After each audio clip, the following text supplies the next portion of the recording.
Surigny, vous êtes professeur à Sciences Po, vous êtes docteur en sciences politiques et agrégé de sciences politiques, directeur général de la Fondation pour l'innovation politique depuis 2008. Je ne cite qu'un ouvrage de ces nombreux ouvrages que vous avez écrits et qui est à la disposition également des participants à l'université d'été, qui s'intitule « Les nouveaux populismes ». C'est une édition originale de 2013. Je vois nouvelle édition augmentée. Donc je pense que vous serez à la disposition pour les dédicacer à l'issue de votre intervention. Je vous remercie par avance.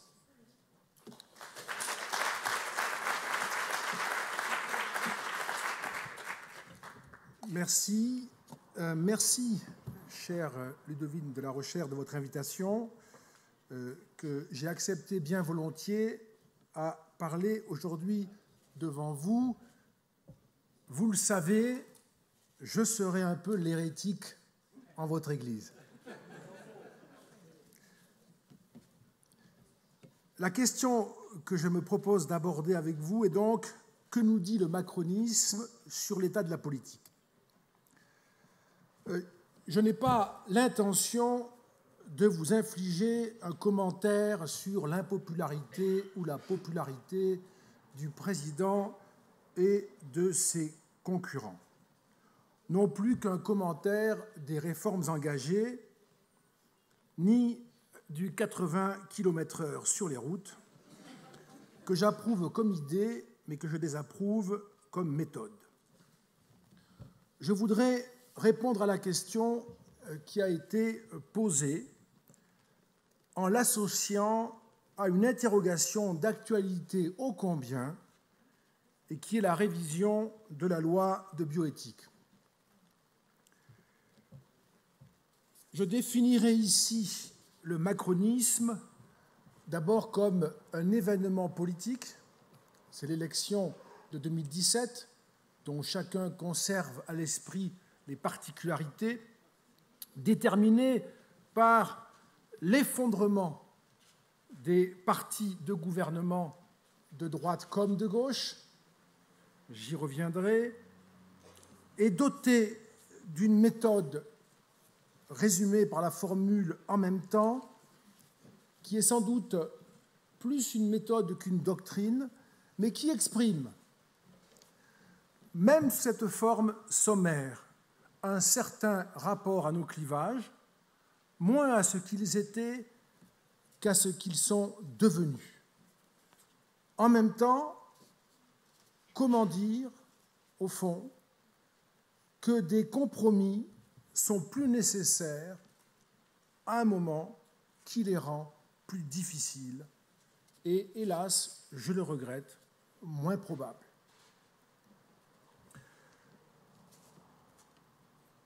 Vous savez à quel point nous avons été, vous et moi, en désaccord lors du débat sur la loi qui a donné naissance à votre mouvement. Doit-on ne plus parler qu'avec ceux qui partagent nos opinions? Y a-t-il quelqu'un ici capable de dire qu'il partage toutes ses opinions avec quelqu'un d'autre ici présent? Peut-être savez-vous aussi, au moins quelques-uns d'entre vous, que pour avoir partagé le point de vue diamétralement opposé au vôtre lors du débat sur le mariage pour tous, j'ai tenu au même moment à défendre le droit plein et entier d'exprimer une opinion défavorable au mariage pour tous. J'ai alors regretté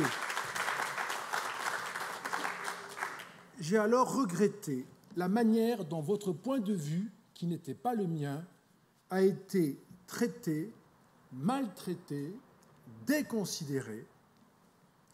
Bien sûr, les responsabilités sont de part et d'autre, mais j'en vois une plus grande du côté du gouvernement d'alors, qui, d'une part, a voulu instrumentaliser une question importante et compliquée, et d'autre part, a utilisé contre les opposants à cette réforme des moyens de l'autorité publique disproportionnés.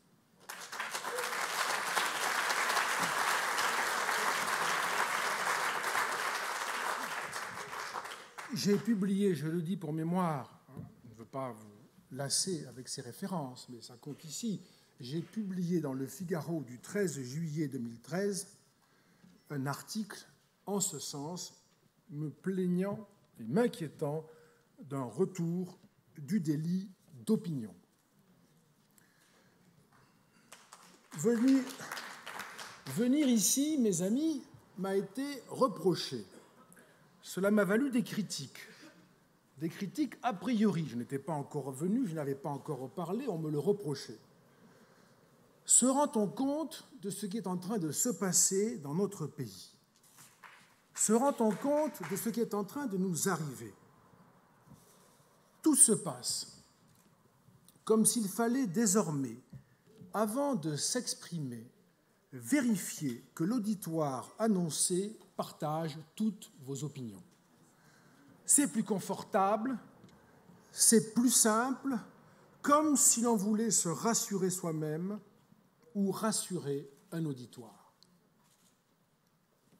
Mais c'est évidemment plus terrible, plus redoutable, si l'on pense que la nature des questions appelle à discuter, argumenter, exposer un point de vue en ayant certes de bonnes raisons de le défendre, mais sans avoir la certitude que quiconque pensera autrement ne pourra rien m'objecter, en rien m'éclairer, ni modifier mes idées. Ce pays, notre cher pays, où la conversation est un art, le débat une passion, le goût de la controverse une fierté culturelle, ce pays est-il en passe de ne plus se parler, de ne plus parler entre points de vue différents, de ne plus parler du tout.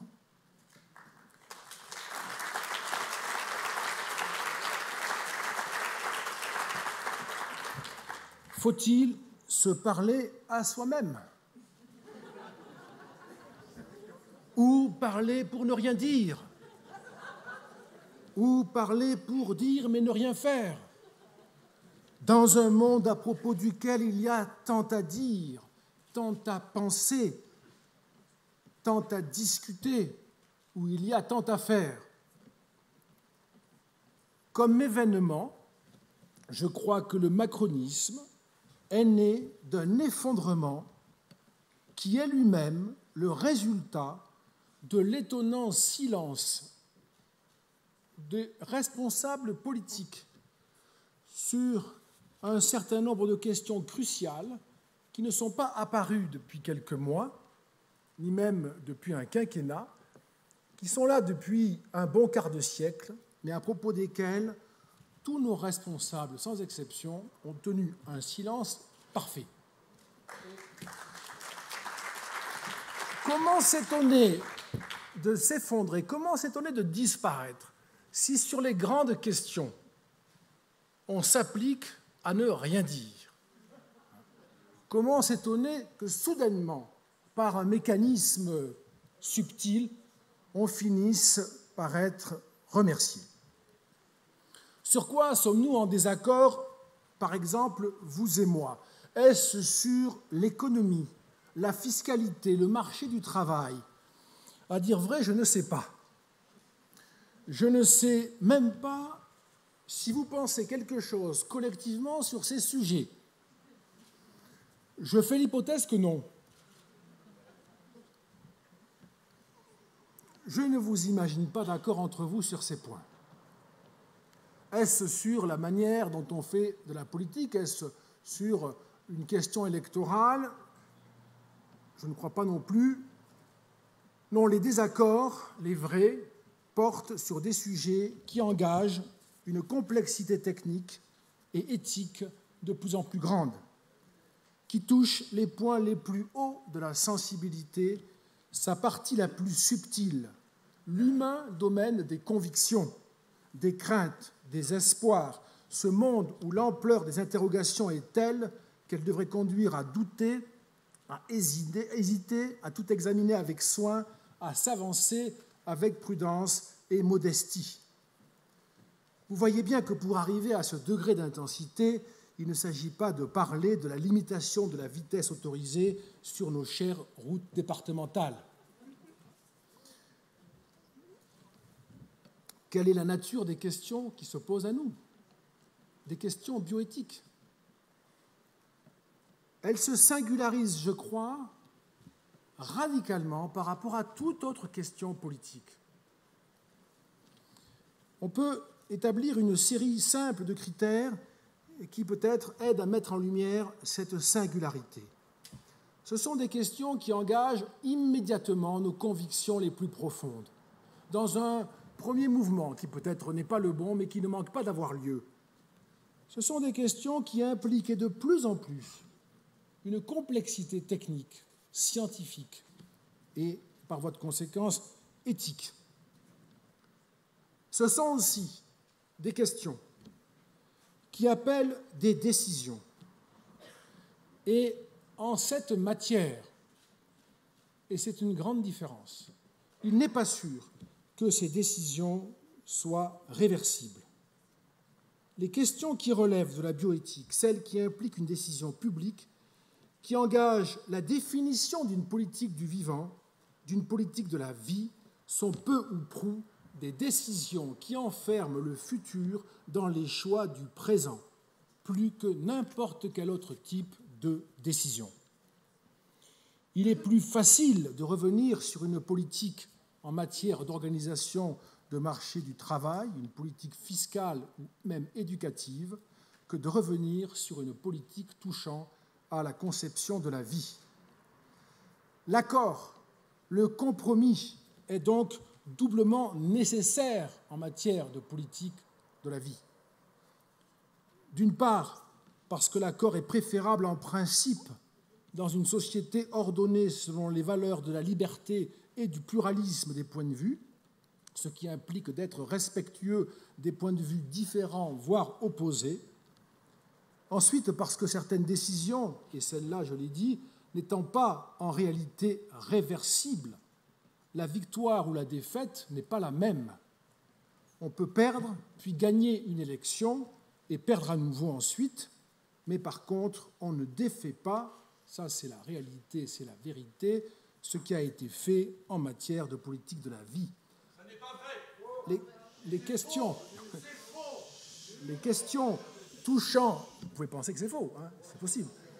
Les questions touchant à la procréation, les questions qui vous intéressent au plus haut point, qui vous mobilisent, qui engagent manifestement vos convictions les plus profondes, sans doute celles qui ne s'abdiquent pas, sont celles qui, aujourd'hui donc, ne se discuteraient plus, si j'en crois l'évolution du débat public.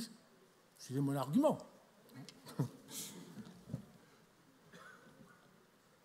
Et que nous dit à ce sujet le macronisme? Je lis dans Le Figaro, d'hier, daté du 21 septembre, Macron à la recherche d'un improbable débat apaisé. Le chef de l'État, je cite Le Figaro, aborde la révision de la loi de bioéthique avec prudence. Il veut à tout prix éviter de se retrouver dans la même situation que François Hollande après le mariage pour tous. Et il a raison. Et il a raison. Que nous proposent les partis politiques? Formule-t-il sur ces questions des propositions de compromis? Peuvent-ils nous dire comment parvenir à un accord, du moins s'ils aspirent à gouverner, non pas pour un camp, le leur, mais pour le pays tout entier et pour le futur? Accèdent-ils au devoir de contribuer et à l'épreuve de sincérité qui sont tous les deux nécessaires en ces matières? On ne peut pas ne pas venir vous voir parce que l'on ne partage pas vos points de vue, et pour le moins sans savoir lesquels, parce que cela annonce une décision future qui ne serait que la victoire totale et définitive des uns et la défaite totale et définitive des autres. Or, les questions bioéthiques ne sont pas des sujets à propos desquels nous pouvons avoir des gagnants définitifs et des perdants définitifs ou perpétuels. Mais de même, on ne peut pas venir vous voir pour vous complaire, parce que les postures n'engagent à rien, et c'est pour cela qu'on les rencontre si souvent dans le monde politique, en particulier lorsque les décisions à prendre portent sur des sujets à la fois complexe et sensible. Face à un groupe organisé, une association, une famille de pensée, une église, un parti, on ne peut pas laisser penser être d'accord sur tout. Cela n'est pas recevable, ou alors il faut rejoindre ce groupe, cette association, cette église ou ce parti. Que nous dit le macronisme sur l'état de la politique? L'échec des partis traditionnels sur ces questions-là? Plutôt leur épuisement? Oui, la fin d'un cycle pour ces organisations, sans doute. Un cycle entamé il y a un peu plus d'un siècle qui a vu les partis politiques et la politique en général se cantonner à la matérialité des enjeux, délaissant ou chassant toute dimension immatérielle. Et il suffit ici de comparer le travail que vous avez fait vous-même et le travail qu'ont pu faire sur les questions qui vous intéressent les partis politiques en général et les partis politiques de droite en particulier, pour voir la différence. Les partis politiques n'ont pas travaillé. Ils ont laissé faire. Ils ne se sont emparés d'aucune de ces questions.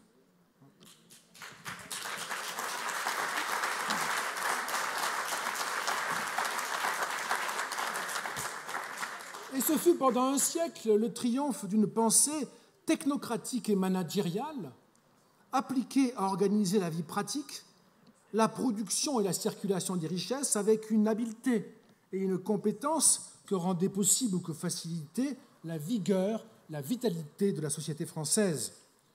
Ces partis politiques ont donc triomphé avec les Trente Glorieuses, qui ont vu notre pays constituer un patrimoine matériel en augmentation régulière, et ce fut un succès. Mais ces partis ont cru pouvoir délaisser les difficiles questions immatérielles, voire s'en délester, en renvoyant ces arbitrages compliqués à la liberté individuelle. Mais aujourd'hui, par l'anthropotechnie, les sciences et les techniques ont pris pour objet la nature humaine. C'est un immense chantier qui a commencé. Le temps est venu de placer ces questions immatérielles, celles qui engagent nos valeurs, nos philosophies, nos conceptions de la vie, au cœur du débat public et d'appeler tous les responsables politiques à prendre position ou bien à reconnaître leur désarroi. Le temps des managers et des technocrates est révolu. Voici le temps où nous devons compter avec les généticiens et les développeurs. Ce doit donc être aussi le temps des philosophes, je veux dire, où l'esprit, la pensée, les spiritualités ont beaucoup à dire. Le travail de l'esprit, ça n'est pas une profession, c'est le propre de l'humain. C'est donc aussi le temps des citoyens. Que nous dit le macronisme sur l'état de la politique? Eh bien, je songe à l'appel à l'intervention de l'Église dans le débat public en général et en particulier sur les questions touchant à la bioéthique, dans le discours du président Bernardin, et je n'ai pas le souvenir d'un discours de ce type en un tel lieu, en ce sens, de la part d'un président de la République. C'est une marque, je crois, de notre époque, et il faut souhaiter que les églises s'engagent. Le christianisme doit s'engager, l'islam, le judaïsme.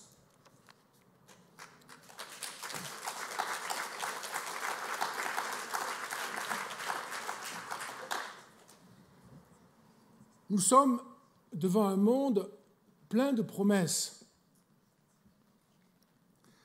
Je voudrais l'évoquer de la manière suivante, si vous me le permettez. Il y a la promesse comme promesse, il y a la promesse comme menace.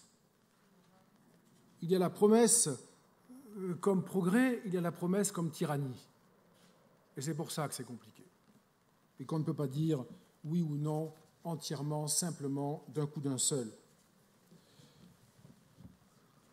La promesse comme promesse, c'est que l'anthropotechnie, une médecine sophistiquée, pour aller très vite, et bien sûr, vous me pardonnerez cette réflexion sommaire ici, réparer, restaurer, oui.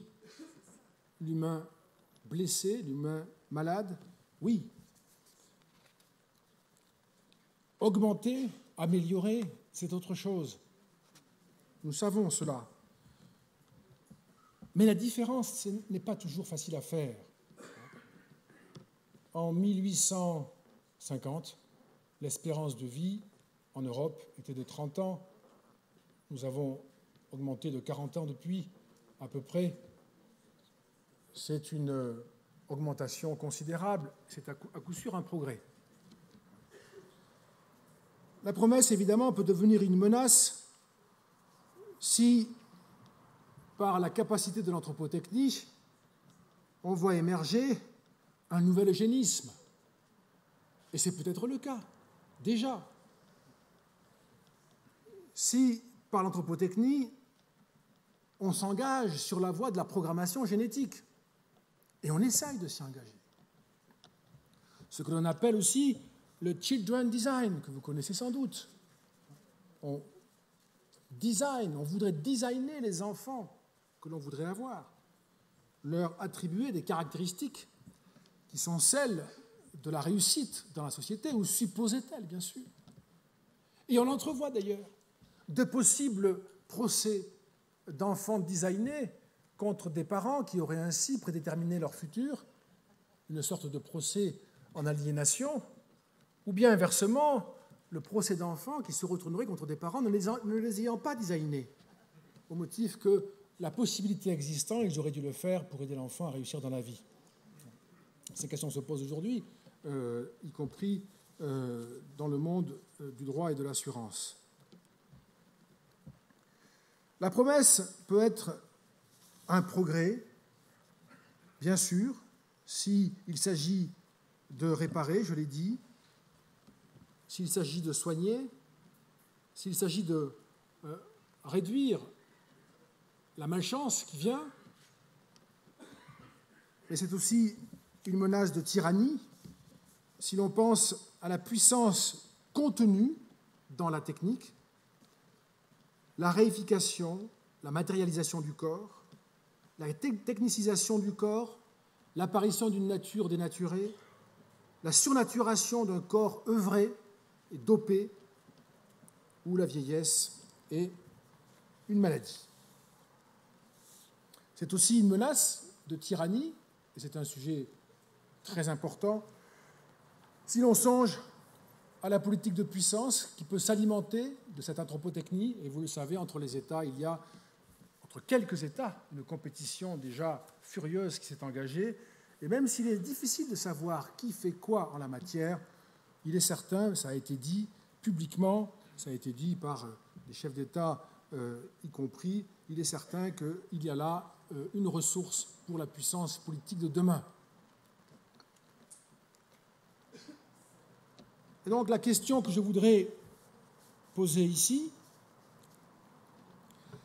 est: peut-on échapper à la loi du monde, c'est-à-dire à la force des choses, en ces matières? Comment s'extraire du cours des choses? Comment s'extraire de la course à la puissance, de la course à l'anthropotechnie? Comment avoir un monde à soi, un monde que l'on a choisi? Le vivant est à la portée de la science. Est-il encore à la portée de la loi, de la volonté générale qui est censée en être l'expression? La loi, expression de la volonté générale, comme vous le savez. Autrement dit, que vaut la dimension nationale de la décision en matière de régulation bioéthique? L'anthropotechnie est-elle un objet de politique publique nationale? Je veux dire, sur un objet sur lequel le législateur est capable d'agir, capable d'orienter conformément à une préférence collective qu'il aurait su préalablement faire émerger et dont il serait lui-même le résultat. Quel regard portent nos responsables politiques sur la capacité de la puissance publique qu'ils contrôlent ou qu'ils convoitent en de tels domaines? Par quelle voie, par quels moyens agir? Il faut le dire. Dans un monde que vous savez ouvert, fluide, où de grandes entreprises privées et globalisées agissent dès maintenant par elles-mêmes, pour elles-mêmes, poussés par une demande par définition insatiable, à n'importe quel prix, puisque la fluidité de notre monde organise aisément l'agrégation en un marché solvable de cette demande, justifiant les efforts d'une entreprise pour y répondre, comment faire face à cela? C'est donc aussi la crise de la capacité de la puissance publique en général et de la puissance publique nationale en particulier. C'est de cette crise aussi que procède, je le crois en tout cas, ce que l'on appellera le macronisme comme événement. D'où l'idée d'aller à une souveraineté européenne. Idée que je partage entièrement, d'européaniser la puissance publique pour la dimensionner non seulement à l'échelle du monde, mais aussi de l'époque. À l'âge de l'anthropotechnie, des NBIC, comme l'on dit, il est possible que le temps soit venu de choisir entre la défense d'une certaine politique de la vie et la promotion d'une conception nationaliste de l'action politique. Il est possible qu'il y ait une contradiction. Pour conclure, je voudrais revenir sur la question du désaccord. Je voudrais distinguer d'abord le désaccord à propos des questions qui engagent la diversité des points de vue, le pluralisme des opinions ou des convictions, y compris les plus profondes, le désaccord à propos de questions qui appellent des décisions publiques, et ici, le désaccord à propos de questions qui appellent des décisions publiques amendables ou réversibles, de désaccord à propos de questions appelant des décisions publiques irréversibles parce qu'elles engagent le futur en tant que vie, la nature humaine et la nature du vivant. Jamais le statut du vivant n'a été à ce point à la portée de l'action humaine. C'est la conséquence la plus radicale des progrès accomplis dans le domaine des sciences et des techniques. C'est l'anthropotechnie qui amène les communautés humaines à se doter désormais d'une politique de la vie et donc d'un consensus à ce sujet. Or, nous l'avons dit, les décisions en ce domaine amènent à soulever des questions fondamentales, des questions de principe, des questions si profondes qu'aucun désaccord ne sera plus ni anodin ni passager.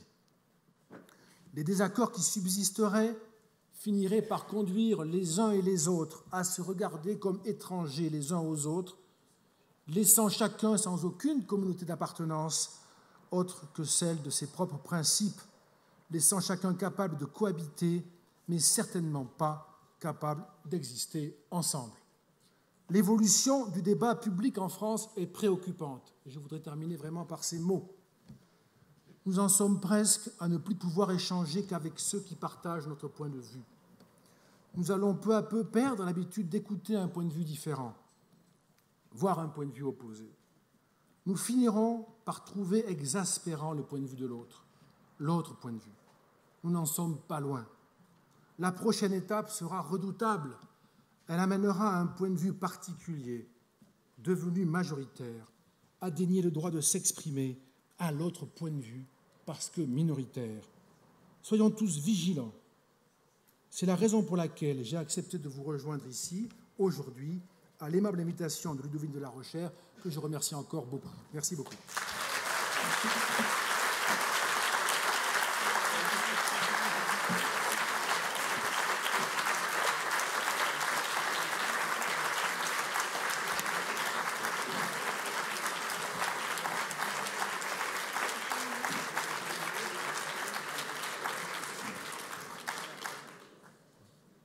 Merci à vous, Monsieur Régnier.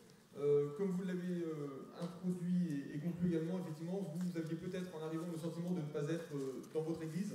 Ce qui veut dire que, si je résume sur cette idée-là, la Manif pour tous, parmi ses nombreux talents, a également celui d'être à la fois aconfessionnel et œcuménique.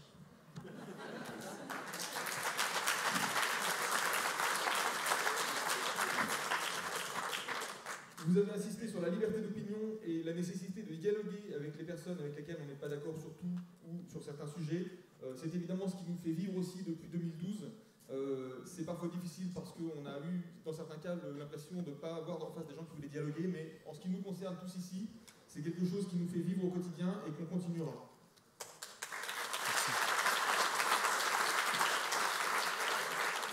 Enfin, avant de vous poser la seule question pour laquelle nous aurons du temps, un petit message à nos amis journalistes. Dans le cadre du respect de la loi Tout Bon pour la francophonie, lorsque vous reproduirez éventuellement ces propos en parlant de design d'enfants, n'hésitez pas à mentionner plutôt l'eugénisme.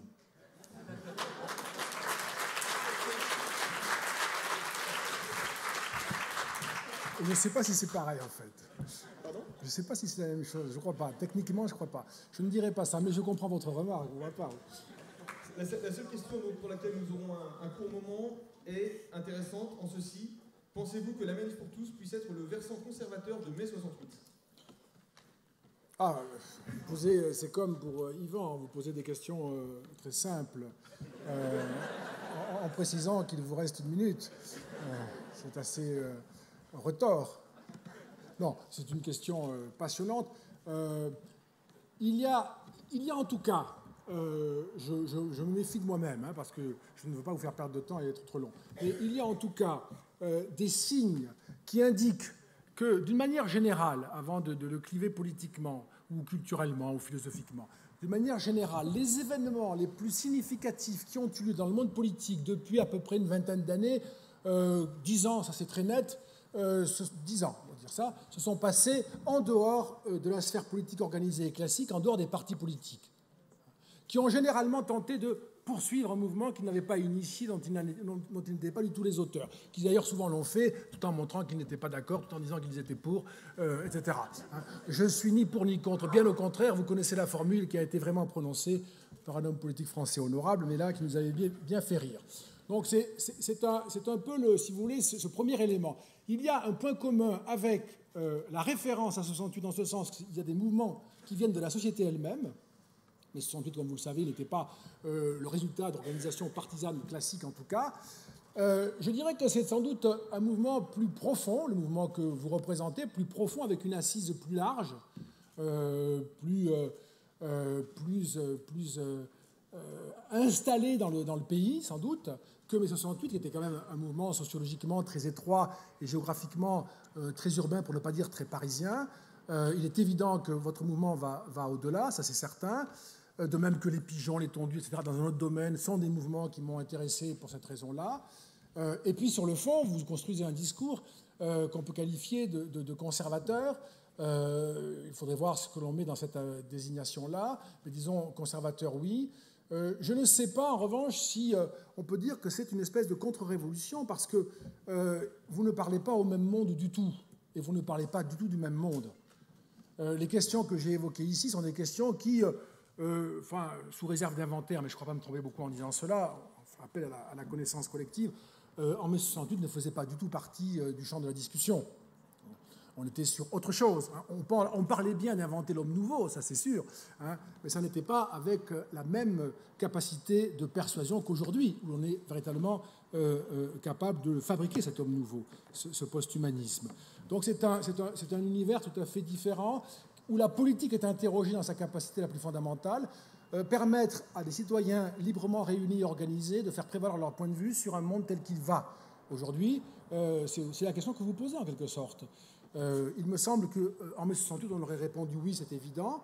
C'est l'organisation politique et l'expression de la volonté, avec toute une série de réponses assez crédibles dans la possibilité de le faire. Aujourd'hui, la question que vous posez, elle est sur comment opérer cette action sur le monde tel qu'il va, le cours des choses. Et je termine là. Vous avez bien vu que j'en appelais aussi quand même aux partis de gouvernement, tous, ou tous ceux qui veulent gouverner. Leur mutisme tient aussi à cela. Ne pas savoir, au fond, comment on peut retrouver une certaine prise sur le cours des choses. Mais il est évident que, je le redis, et je termine là-dessus en vous remerciant vraiment beaucoup de votre attention et de votre accueil. Et j'admets qu'il y a beaucoup de désaccords. Certains l'ont exprimé de manière assez sympathique, je dois dire. Ayant été candidat en 2015, franchement, j'ai vu bien pire. Donc voilà, je suis un petit peu... c'était rien du tout. Je voudrais juste vous dire que c'est quand même ce sujet-là, de quoi sommes-nous capables aujourd'hui. Sur ces questions-là, il y a un vrai sujet pour vous et pour nous tous. Et je vous l'ai dit, notamment sur la dimension nationale ou européenne, ou une autre dimension, où est la puissance publique capable, à supposer qu'on arrive à fédérer un point de vue collectif là-dessus, où est la puissance publique capable de le réaliser, de l'accomplir. C'est un point qui me paraît décisif. Je vous remercie beaucoup.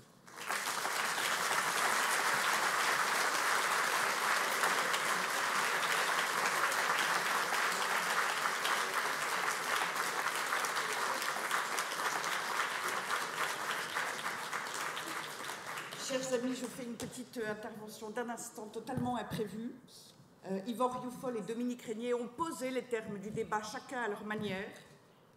Je voudrais vous demander d'applaudir Ivor Youffoll pour son courage et sa liberté. Et